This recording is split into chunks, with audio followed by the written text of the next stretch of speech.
Ya, baik. Menarik melihat bagaimana kemudian hitung-hitungan ganti rugi tidak selesai tadi katanya hanya dengan kemudian dikenakan, kita masih tunggu nanti pasal 200 atau pasal 406.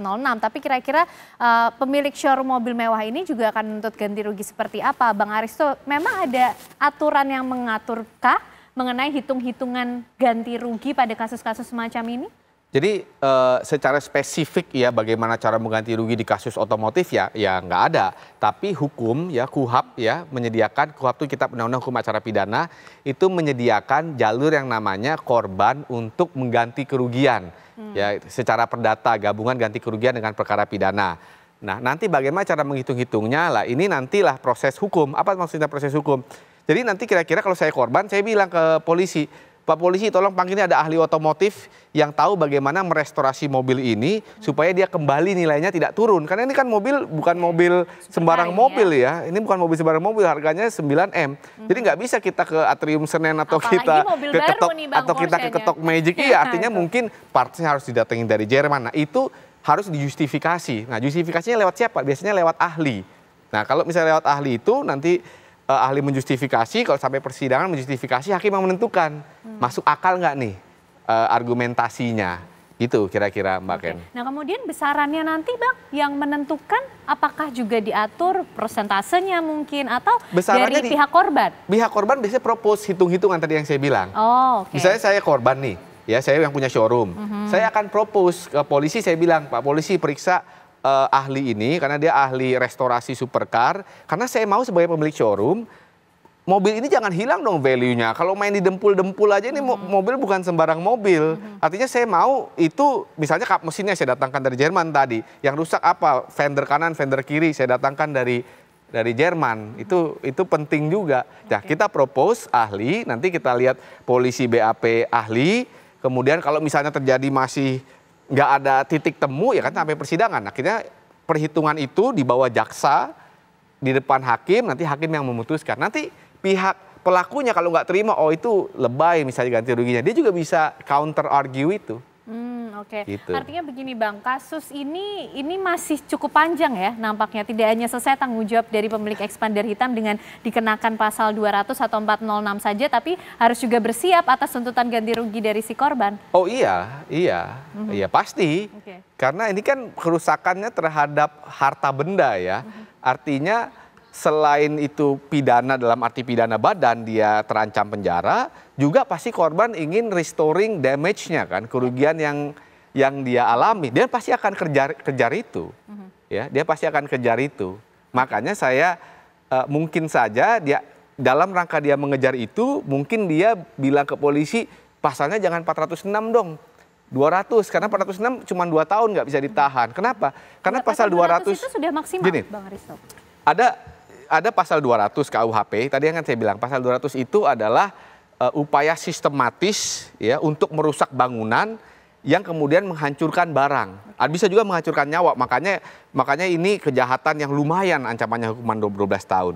Kalau pasal 406 itu dengan sengaja juga menghancurkan barang. Artinya hanya barangnya yang dituju, jadi tidak ada upaya sistematisnya untuk menghancurkan barang itu. Makanya hukumannya beda, yang satu 12 tahun, yang satu 2 tahun nih. Gravity-nya beda nih. Nah, sekarang kan yang diaplikasikan kan 2 pasal itu. Itu atau alternatif. Ya. Jadi bukan dua-duanya dikenain, nanti milih 200 apa 406.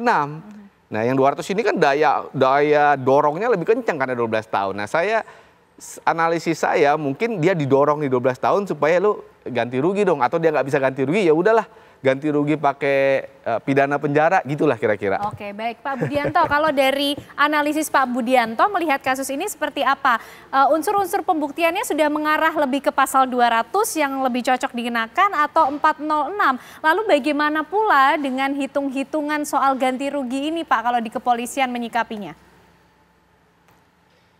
Ya, sebelum mungkin menjawab apa yang ditanyakan tadi, mungkin saya memberikan konfirmasi ya tentang di kepolisian itu kan ada penyelesaian namanya restoratif justice ya, penyelesaian tindak pidana di luar pengadilan gitu.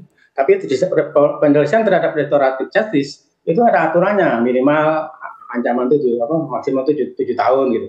tidak merupakan suatu perbuatan pengulangan atau bukan residivis dan sebagainya. Kalau kita akan mengenakan pasal 200 itu kan ancamannya ini 12 tahun, memang mengakibatkan bahaya daripada barang itu 12 tahun. Jadi dengan mekanisme restoratif justice itu tidak bisa.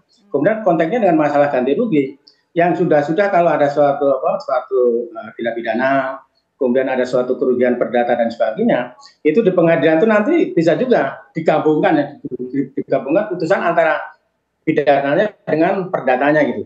Mungkin ada pengajuan dari jaksa untuk sekaligus pidana dan perdatanya bisa langsung diputus. Masalah besaran saya kira bahwa taksiran kerugian saya kira sudah dicantumkan juga dalam dakwaan dan sebagainya. Kemudian kalau diputuskan di pengadilan, kemudian mungkin pihak korban tidak menerima dan sebagainya, bisa aja nanti diselesaikan melalui suatu pengadilan perdata dengan kerugian sekian dan sebagainya. Saya menuntut perdata dengan jumlah sekian. Itu dilihat dari mungkin kerugian material maupun kerugian imaterial dan sebagainya. Saya kira ada dua mekanisme tadi, bisa langsung digabung antara pidananya dengan kerugian perdata diputuskan jadi satu, atau nanti kalau pihak korban mungkin tidak terima, bisa juga nanti melalui suatu pengadilan perdata tersendiri gitu. Kemudian masalah besarnya saya kira bahwa di berita acara polisi, kemudian di jaksa dalam penuntutan umum, saya kira sudah dicantumkan berapa taksiran daripada kerugian dari korban tersebut itu. Oke, nah Bang Aristo, kalau sudah begini, lalu apa kira-kira proses yang bisa ditempuh oleh pemilik showroom mobil mewah tadi dalam menuntut ganti rugi, menghitung ganti ruginya ini, karena tidak main-main ya, angkanya sampai 9M nih mobilnya. Jadi gini, misalnya kita nggak usah ngomong hukum, tadi kan kita udah ngomongin ya. Satu, kita harus tahu dulu sebenarnya mobil ini milik siapa dulu, karena kadang-kadang mau beli showroom itu belum tentu milik showroomnya, bisa juga izinnya, license-nya ada license pameran. Seperti pameran-pameran ini punya siapa dulu mobilnya. Nah, dari situ kita akan lihat ada insurance-nya apa enggak sih ini mobil. Kalau insurance ini kan biasanya kalau mobil impor tuh dari shipping aja, dari port yang berangkat sampai port yang tiba. Tidak sampai kerusakan. Tidak sampai kerusakan ya. Bisa juga sampai kerusakan, tergantung. Pertama tergantung kepemilikannya di siapa dan insurance yang menempel itu apa. Kemudian juga apakah expander ini punya insurance juga nih kalau kita ngomongin ganti rugi. Kenapa? Karena kalau insurance itu biasanya itu kan juga mengcover nih, tapi kalau yang paket insurance yang lengkap ya, mengcover tanggung jawab pihak ketiga. Tapi tanggung jawab ketiga saya rasa sih kan ada limitasinya, nggak mungkin lah sampai miliaran ya. Itu yang bisa dilakukan oleh pemilik showroom kalau misalnya ada asuransi. Tapi kalau nggak ada, kalau misalnya ternyata itu mobilnya ternyata masih belum punya dia izinnya pameran, wah tekanan terhadap showroomnya luar biasa. Artinya ini kan barang punya orang, masih barang punya orang. Apa yang dia bisa lakukan? Yang dia bisa lakukan ya sekarang ini lewat penegakan hukum, ya lewat penegakan hukum. Nanti kan sudah terkena pasal yang cukup serius ya, pasal 200 dan 406, apalagi pasal 200-nya karena mungkin amount-nya besar. Ya dia tadi mengajukan dia mengajukan ahli hitung-hitungan, yang memang ahli untuk merestorasi mobil supercar ini, supaya jangan hasilnya ya jangan mereduksi value dari mobil ini sendiri, kan rugi kalau begitu. Nah, hitung-hitungan ini kemudian dijustifikasi ya dari ahli itu, diperiksa oleh penyidik, oleh polisi, lalu hasil pemeriksaannya itu kemudian sampailah intinya ke dakwaan sampai ke pengadilan, dibuktikan. Gitu kira-kira yang bisa dilakukan. Nah, sekarang sih yang bisa dilakukan udah benar. Kalau saya jadi pemilik showroom ya karena ini mahal, mungkin pidananya dikedepankan. Karena kan pidana kan orang jadi terdesak kan. Mau nggak mau dia harus menyelesaikan persoalan ini. Oke, baik. Nah, tapi kalau misalnya kemudian pemilik expander hitam ini keberatan, mungkin ada keterbatasan dalam mengganti amount atau jumlahnya itu tadi, seperti apa, Bang Aristo? Ya sudah, jadi yang saya bilang artinya dia tukar badannya aja, maksud tukar badannya itu dia di penjara. Kalau dia tidak bisa mengganti rugi itu kan ada pidana penjaranya kalau dia nggak bisa ganti rugi. Jadi ditambahin, di-convert. Jadi misalnya dia harus ganti rugi 1 miliar, itu bisa di-convert misalnya menjadi 1 tahun atau 2 tahun. Beda-beda perhitungan di pengadilan, ada disparitasnya. Gitu, jadi di-convert. Dengan catatan kalau misalnya perdata dia nggak punya harta bendanya ya, atau rumahnya nggak ada, dia nggak punya harta benda yang lain, akhirnya di-convert Jadi ditambah itu. Oke. Jadi nanti hukumannya kan bisa 10 tahun penjara ditambah ganti rugi. Misalnya 5 miliar. Gitu. Subsidiar itu kalau dia nggak bisa 5 miliar, subsidiar 3 tahun. Jadi tambah lagi 3 tahun. Oke, baik Bang Haristo Pangaribuan, terima kasih atas Mbak Ken. informasi, penjelasan dan juga sekaligus pengetahuannya untuk kita juga pemirsa di rumah. Terima kasih Pak Budianto juga sudah bergabung malam hari ini bersama kami di Apa Kabar Indonesia Malam. Sehat selalu semuanya Bapak-bapak.